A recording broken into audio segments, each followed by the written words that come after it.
আবারও স্বরূপে অবস্থানে ফিরেছেন ইরানের সর্বোচ্চ নেতা আয়াতুল্লাহ আলী খামেনি। চোখ রাঙাচ্ছেন মার্কিন তর্জনীর দিকে, চাহনি দিয়ে যেন ভস্ম করে দিচ্ছেন ইসরায়েল সরকারকে।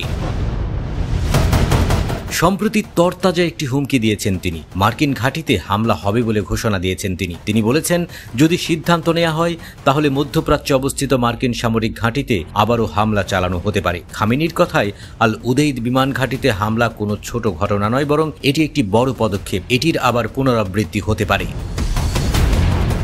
গত মাসে কাতারে অবস্থিত মধ্যপ্রাচ্যে যুক্তরাষ্ট্রের সবচেয়ে বড় সামরিক ঘাঁটি আল উদেইদে ইরানের ব্যালিস্টিক ক্ষেপণাস্ত্র হামলার প্রসঙ্গ টেনে খামেনি বলেন, আমরা অঞ্চলের গুরুত্বপূর্ণ মার্কিন সামরিক স্থাপনাগুলোতে হামলা চালানোর সক্ষমতা রাখি। ওই হামলা ছিল ইরানের পক্ষ থেকে যুক্তরাষ্ট্রের ইরানি পারমাণবিক স্থাপনায় হামলার জবাব।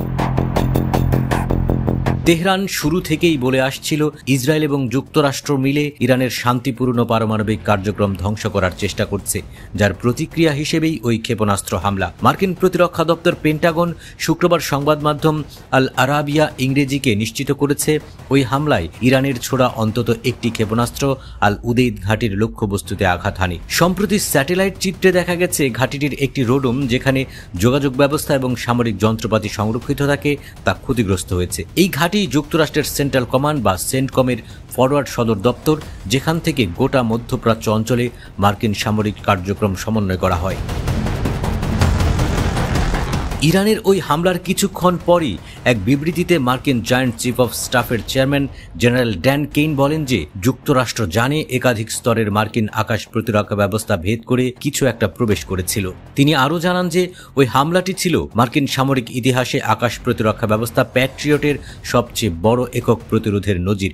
সেটি না থাকলে আরও বড় ক্ষতি হতে পারত।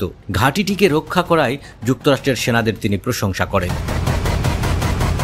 এর আগে গত শনিবার তেহরানের ইমাম খোমেনি মসজিদে পবিত্র আশুরার একটি অনুষ্ঠানে যোগ দেন খামেনি। সেটি ছিল ইসরায়েলের আকস্মিক হামলার পর শুরু হওয়া 12 দিনের যুদ্ধের পর জনসমক্ষে খামেনির আবির্ভাব। তিনি কেবলমাত্র 3টি ভিডিও বার্তা দিয়েছিলেন। এতে কল্পনা ছড়িয়ে পড়ে যে তিনি হয়তো গোপন বাংকারে লুকিয়েছিলেন।